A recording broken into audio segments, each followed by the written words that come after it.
du monde. Une ville située sur une montagne ne peut être cachée. Amen. On va nous asseoir. Que Dieu bénisse sa parole. Amen. Alors, depuis toute la semaine, nous avions parlé de la lumière. Essayons d'expliquer par les mots, par le vocabulaire ou la grammaire, je ne sais pas comment, que nous avions. Mais en réalité, ce sont des choses inexplicables, parce que ce n'est pas de notre monde.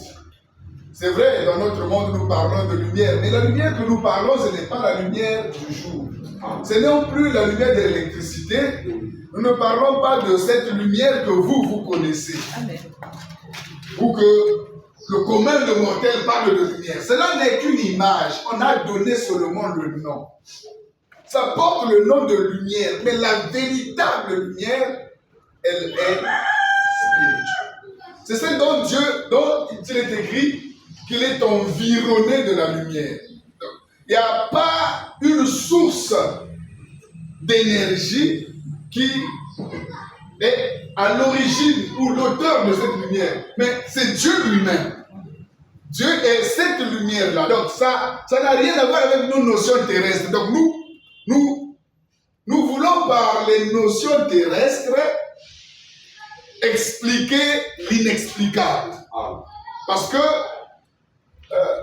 ce monde-ci est le reflet d'un autre monde, qui est le monde divin. Donc le monde ci-bas, tout ce qui est ici, a une réalité, une vraie réalité dans le ciel. Donc si ici il y a une lumière, c'est que là-bas il y a une véritable lumière. Et comme nous, toi et moi, on ne peut pas aller dans cette dimension pour expliquer cette lumière, alors nous nous basons de ce que nous avions ici sur terre pour expliquer ce que c'est la lumière. Donc la lumière, c'est la vie. Et souvent la vie, on ne peut pas l'expliquer. Chacun essaie de donner une définition, mais ça échappe à la connaissance du savant, de l'intelligent. Chacun peut donner ce qu'il veut, mais la vie n'est pas tout ce que les gens disent. Vous voyez, les gens sont arrivés jusqu'à dire que l'eau c'est la vie, mais la vie ce n'est pas l'eau. Vous comprenez? Si l'eau est la vie, mais la vie elle-même ce n'est pas l'eau. Donc vous allez vous rendre compte que les définitions que nous avions ici sont presque erronées. Et donc, ce que nous allons dire de la lumière n'est pas ce qu'elle est, c'est seulement le nom. C'est comme le jour au commencement, la Bible dit, Dieu créa le ciel et la terre. Vous allez vous rendre compte que, après, il séparait les eaux avec les eaux et il appela l'espace Shamaï, donc plutôt il appelait l'espace ciel. Mais vous allez vous rendre compte que le ciel, ce n'est pas ça. Ça, c'est juste le ciel nommé. C'est-à-dire, il y a une réalité qu'on appelle ciel, qu'on ne peut pas voir, qu'on ne peut pas rentrer, alors on nous donne une image de ce que c'est. Amen. C'est pourquoi il appela cet espace, cette étendue ciel. La Bible dit qu'il appela l'étendue ciel. Mais alors, au commencement, il avait créé les cieux. Donc, ça veut dire que l'étendue que nous voyons, ce n'est qu'une image. Ce n'est pas la réalité. Tu vois, comme mon bien-aimé, il s'appelle Emery. Mais Emery, ce n'est pas lui. Il y a quelqu'un qui a porté ce nom-là avant. Lui, c'est lui. Mais on lui a donné le nom. Donc, il porte le nom d'Emery sans qu'il soit Emery. Amen. Donc, les noms que nous portons sont comme ça. Nous sommes nommés. Mais est-ce que c'est vraiment ce que nous sommes? Donc, les choses sur la terre portent des noms. Et on les a nommés. Mais les réalités nous échappent. C'est pourquoi le monde divin est au-dessus de notre monde. Et donc, quand nous parlons de la lumière, mes bien-aimés, nous parlons d'une notion complètement céleste. Surtout quand ça touche Dieu. Ce n'est pas la lumière du soleil. Le soleil n'est qu'un voile. Donc, quand on parle de lumière, les gens diront que ça vient du soleil. Effectivement, notre lumière terrestre ici vient du soleil. Je suis convaincu. Mais ce soleil que vous voyez n'est qu'une figure. Parce que la Bible nous dit que Jésus-Christ est le soleil. Ça veut dire qu'il y a un soleil qui est au-dessus de ce soleil-là. Donc il y a un soleil qui donne la vie au soleil qui donne le rayonnement sur la terre. Donc ce dont nous parlons, ce n'est pas ce soleil qui a été créé au 4e jour, mais nous parlons d'un soleil qui n'a pas été créé. Donc, quelque chose qui n'a pas été créé nous dépasse. Nous pouvons expliquer le créé, mais l'incréé. Moi-même, je suis créé. Comment je peux expliquer l'incréé? Moi, je suis fini. J'ai un commencement de jour. Et j'ai une fin. Mais lui, il n'a pas de commencement de jour. Il ne finit pas. Il est infini. Comment pourrais-je parler de lui? C'est pourquoi il est écrit, si Dieu ne se révèle, celui qui parle de lui parle en vain. Amen. Personne ne connaît le Fils, si ce n'est le Père. Amen. Et à qui la révélation est donnée. Donc, au-delà de tout ce que je vais dire, ou nous allons dire, vous avez besoin d'avoir une ouverture d'intelligence. Vous avez besoin d'avoir un dévoilement. Vous avez besoin d'avoir une ouverture d'esprit. Quand vous dites, quand vous comprenez que le soleil ou les choses que nous parlons à l'église, ce ne sont pas des choses terrestres. Je reviens. Les choses que nous parlons à l'église ne sont pas des choses terrestres. Pour commencer, même votre âme, vous ne la connaissez pas. Il y a la chose la plus difficile, c'est que l'homme ne se connaît pas lui-même. Il ne connaît pas ce qui est en lui. Il se contente de ce qu'on lui a appris à l'école, manger, boire, travailler, et voilà, il fait des enfants, il s'en va. Mais il oublie qui il est, pourquoi il est sur la terre, parce que tu n'es pas là en vain. Cherche un but. Toi, tu plantes l'arbre pour un but. Oui.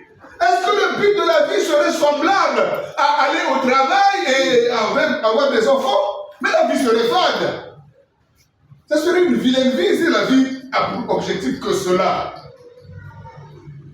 Est-ce que vous comprenez? Mais il y a un auteur, il y a un donateur. Et s'il y a un donateur, il l'a fait pour un but. Et donc, quand nous sommes ici sur terre, nous devons découvrir ces choses. De la même manière que la lumière existe, elle doit exister pour un but. Au commencement, dit la parole, était la parole. Et la parole était avec Dieu. Et la parole était Dieu.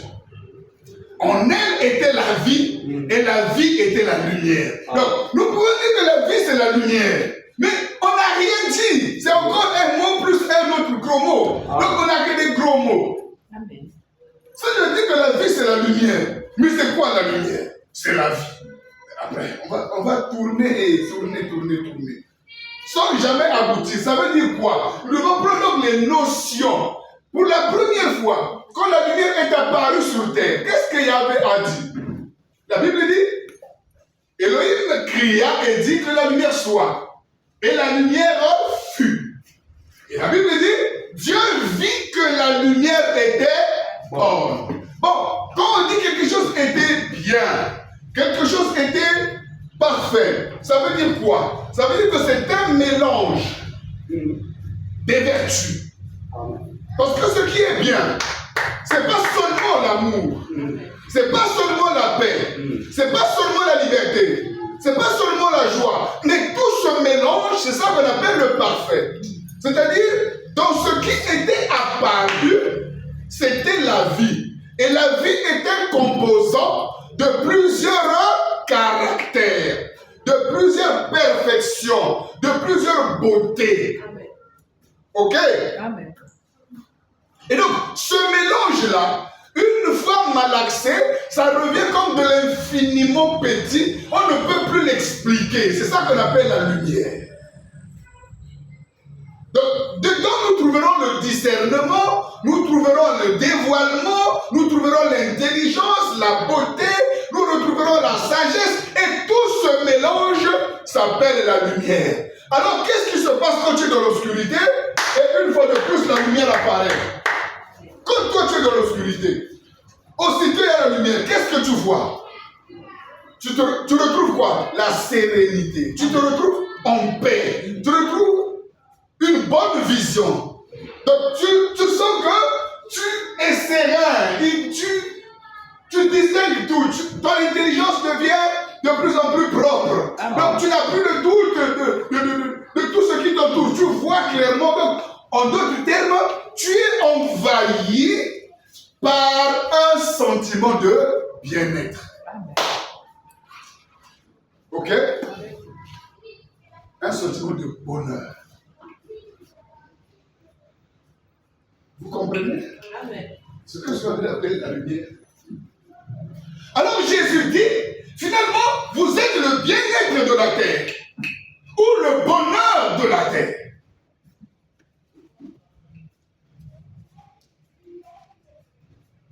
Ça veut dire quoi? Ça veut dire que c'est le projet divin. Le projet de Dieu, c'est que toi, tu sois le bien-être. Que tu sois ce bonheur. Que tu sois ce jardin d'Éden.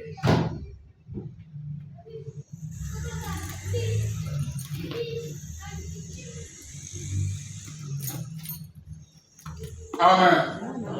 Est-ce que vous me comprenez? Amen. Alors, donc, si vous me comprenez,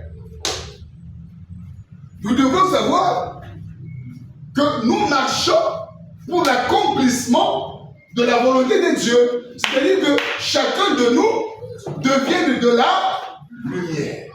Donc, je disais, la lumière, c'est un ensemble. Je répète, c'est un ensemble des vertus.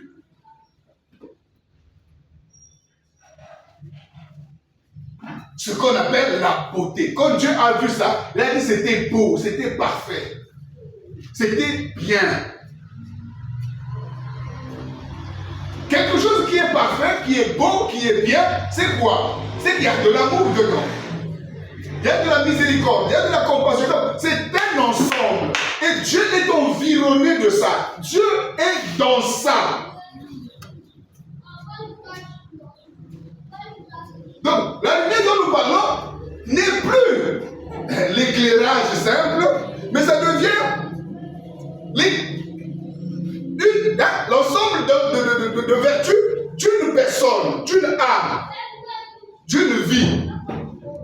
Donc, nous servons du matériel de ce monde pour parler des choses spirituelles. Donc, finalement, la lumière étant spirituelle, alors quand elle vient en vous, c'est pour créer en vous une beauté, donc une belle vie. La belle vie, ce n'est pas l'argent. La belle vie, ce n'est pas des enfants ou tout ça. La belle vie, c'est avoir le discernement, avoir la paix, avoir la joie, avoir l'amour, avoir la fidélité, la compréhension et toutes ces choses, voyez-vous, tous ces éléments réunis fait de vous ou est en vous comme du bonheur. Parce que tout ce que l'homme cherche dans le matériel, il a ici-bas.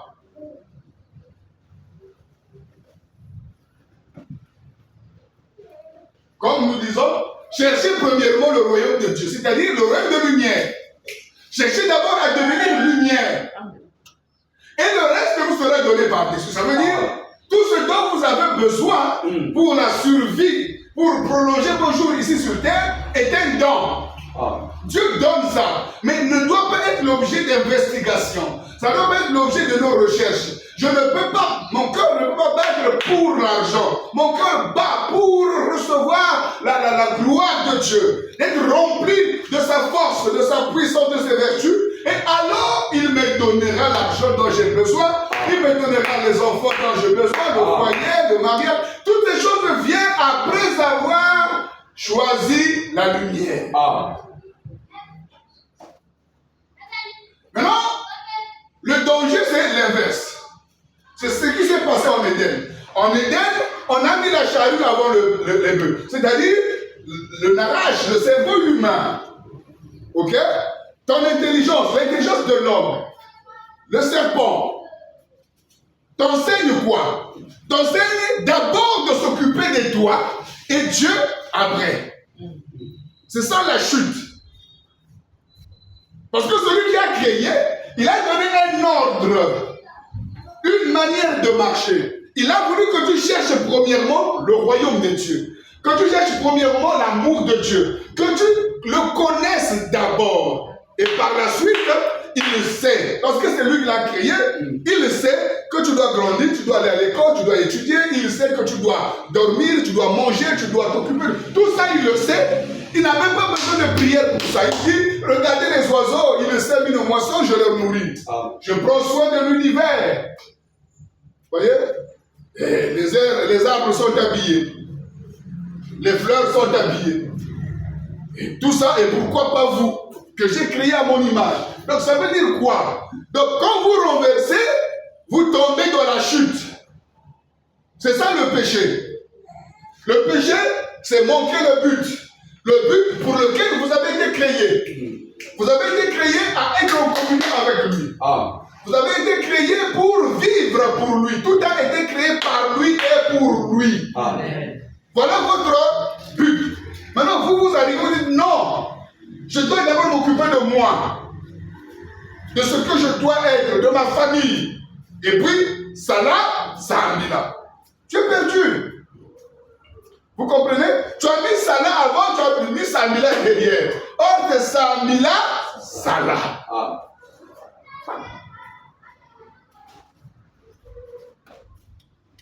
Donc, allez d'abord à la connaissance de Dieu. Allez rentrer d'abord dans la lumière. La vie de l'homme sous le soleil, c'est quoi? Rechercher le bien-être. Mais qui l'a atteint? Même le milliardaire n'a pas ce bien-être-là. Vous comprenez?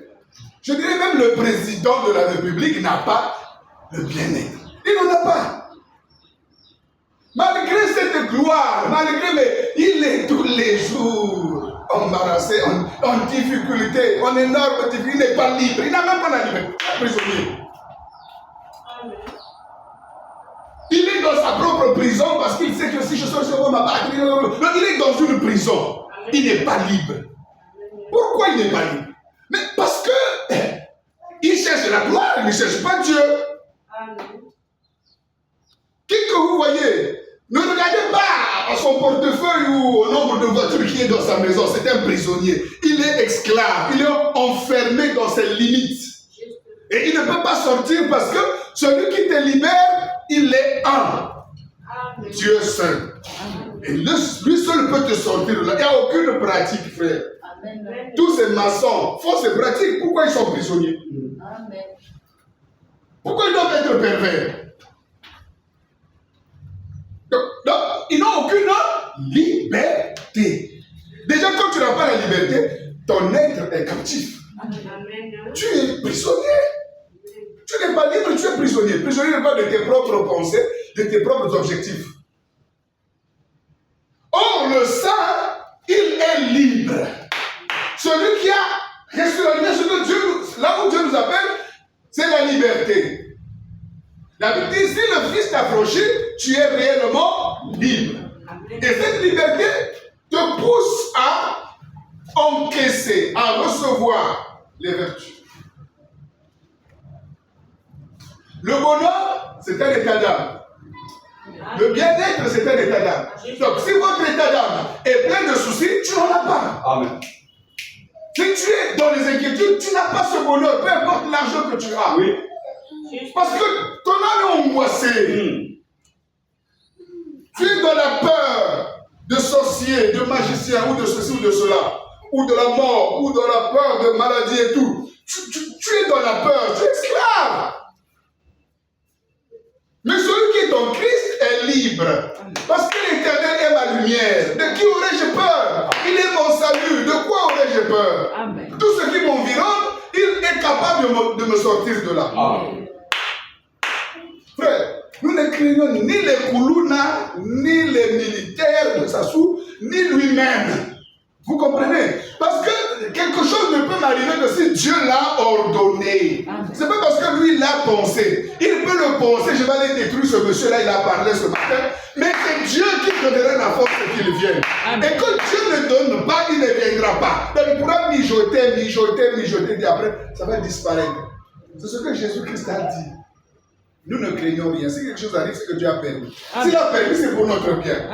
Donc nous avons une liberté. Nous avons la paix. La lumière, c'est comme la paix. La paix, c'est quoi? C'est la tranquillité. C'est un ensemble également des vertus. Dans la paix, vous trouvez le parfait. Hein? Le mot paix qu'on a en hébreu, on appelle shalom. Vous comprenez? Qu'on a traduit shalom veut dire accompli.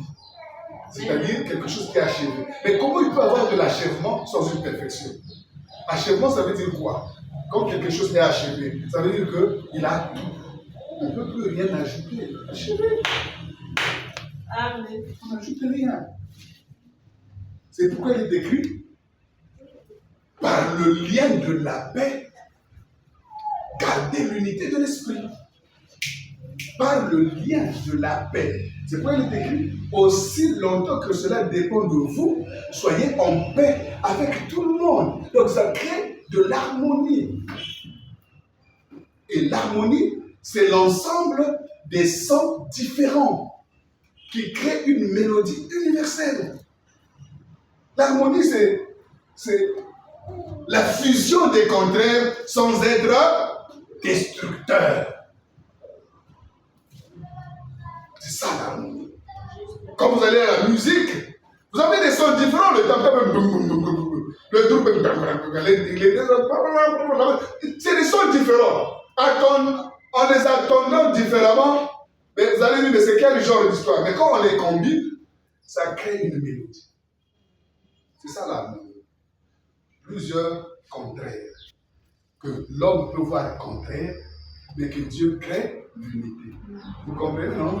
La Bible dit Dieu sépara les eaux. Or, Dieu sépare. Ces contraires ne sont pas contraires dans le fond. C'est contraire à l'intellect. Mais c'est une unité cachée. C'est comme l'homme et la femme. Ils sont comme contraires. Dans la création, en fait, l'homme n'a rien à voir avec la femme n'a rien à voir avec l'homme. Ils sont créés opposés. C'est deux caractères, mais qui s'unissent, voyez-vous, amen, amen, qui sont capables de s'unir et de devenir un, malgré que la féminité n'est pas le masculin. Mais quand ils s'unissent, ils deviennent un. Mais qu'est-ce qu'ils deviennent? Qu'est-ce qu'ils deviennent? Qui peut répondre à cette question? Quand le masculin s'unit au féminin, il devient quoi? Amen. Mais, n'est-ce pas? La femme est opposée à l'homme. L'homme est opposé à la femme. Mais quand ils s'unissent, la Bible dit qu'ils deviennent un. Mais quand ils deviennent un, ils deviennent quoi? La vie. Ils deviennent la vie. La postérité. C'est ça qu'ils deviennent. Ils deviennent la postérité. Que j'aille encore plus loin. Je vous ai déjà dit, ils deviennent la vie, la postérité. Si je peux prendre... Parce que les choses, c'est parce que vous lisez ça en français. En hébreu, l'homme est appelé Ish. Et la femme est appelée Isha. Donc, Ish, c'est donc Aleph. Hein, j'écris en hébreu, hein, que vous comprenez. Donc, c'est Aleph, Tav,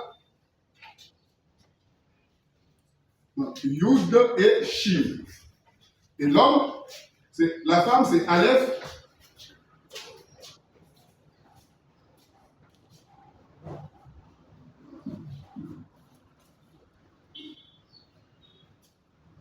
on a levé,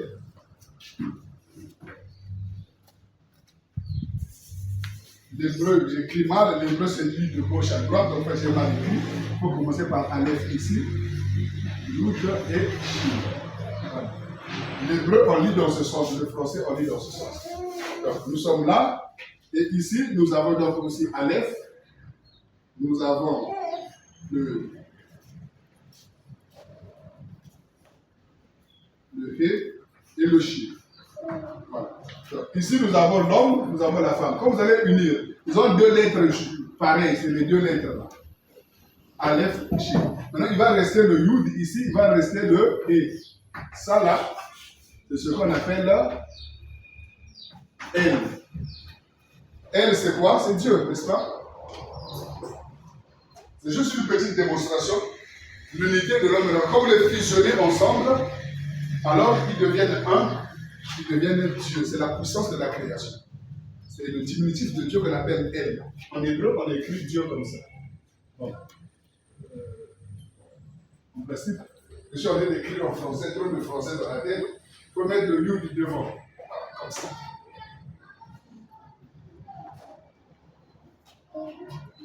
Ou bien, au lieu d'écrire elle, c'est Ya. La vraie signification, c'est Ya. Ya, c'est comme on dit Alléluia. Alléluia, loué, Ya, Jéhovah, Dieu. Ya, c'est le diminutif de Dieu. Amen. Bon, je ne sais pas pourquoi je suis parti là-bas, mais c'est juste pour dire que quand les contraires s'unissent, ce que vous appelez, c'est comme les eaux d'en haut et les eaux d'en bas. Quand ils vont s'unir, ils ont été séparés, mais quand ils vont s'unir, ça va créer toujours Dieu. Donc, tout ce que Dieu a séparé, c'est dans le but de mieux les unir.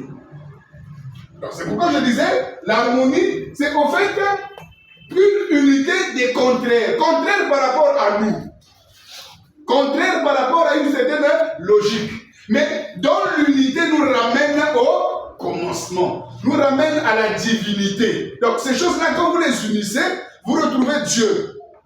La puissance de la création, c'est la puissance de l'homme et la femme. Quand ils sont ensemble, ils créent. C'est pourquoi on nous a donné ça sous forme de multiplication. Quand Dieu crée, c'est son féminité et sa masculinité qui agit pour créer ce monde-là. Donc quand l'homme et la femme s'unissent, il y a une sémence qui se crée. La sémence, c'est l'enfant. L'unité de l'homme et la femme donne une postérité, donne la vie. Ça ne donne pas la division ni la destruction.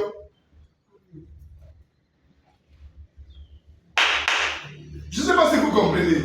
Alors, comme dans l'harmonie, nous trouvons toutes les forces que vous appellerez la féminité, le masculin, les choses d'en haut, les choses d'en bas. Ils s'unissent. Le corps s'unit avec l'âme. Dieu s'unit avec votre âme. Et c'est l'harmonie. Tant que Dieu n'est pas en vous, il n'y a pas d'harmonie en vous. Amen. Donc il faut qu'il y ait, toi, cette nature-là, qui est contraire à Dieu, s'unit à la nature même de Dieu, l'esprit qui vient et qui vient habiter ici. Deux contraires. La Bible dit que la chair a des désirs contraires à ceux de l'esprit, et l'esprit, on a des contraires. Mais pourquoi il vient habiter ici? Pourquoi le corps serait-il le temple de Dieu alors que le corps-là a des désirs contraires? Pourquoi? C'est pour créer l'harmonie. C'est pour créer la vie.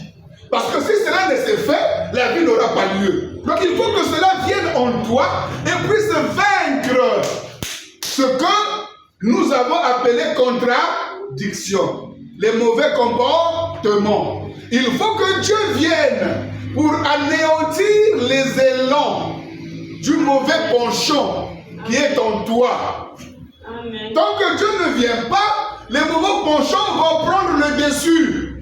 Donc pour qu'il y ait l'uni-harmonie, il faut qu'il y ait une fusion des contraires.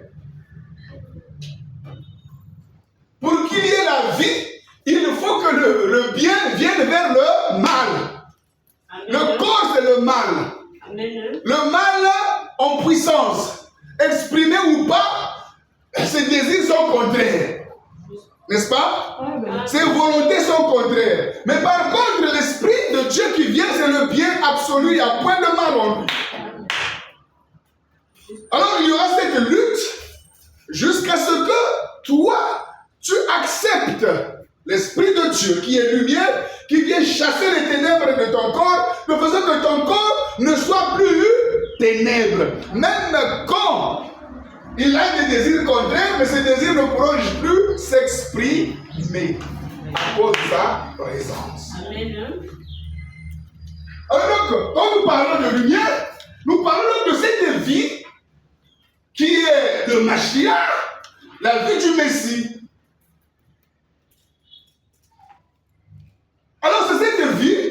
que Dieu veut communiquer à son peuple. Il veut faire de nous des messies. Cette vie qui vient, pleine de perfection, tu vois, à tous ceux qui l'ont reçu, à ceux qui croient en son nom, on a donné le pouvoir de devenir enfant de Dieu. Donc on te donne le pouvoir d'être lumière. On te donne le pouvoir, toi aussi, de ne plus agir dans les ténèbres. Mais plutôt d'avoir les ténèbres comme un marchepied. Donc tu es au-dessus des ténèbres. D'abord, même pas au-dessus. Les ténèbres ne sont même pas autour de toi. Maintenant, en termes d'énergie, tu as la force qui chasse les ténèbres. Je ne peux pas comprendre comment on est enfant de Dieu dans les ténèbres. Ça n'existe pas. Vous allez comprendre cela. Qu'est-ce qui s'est passé? Dans Actes, prenons d'abord Actes.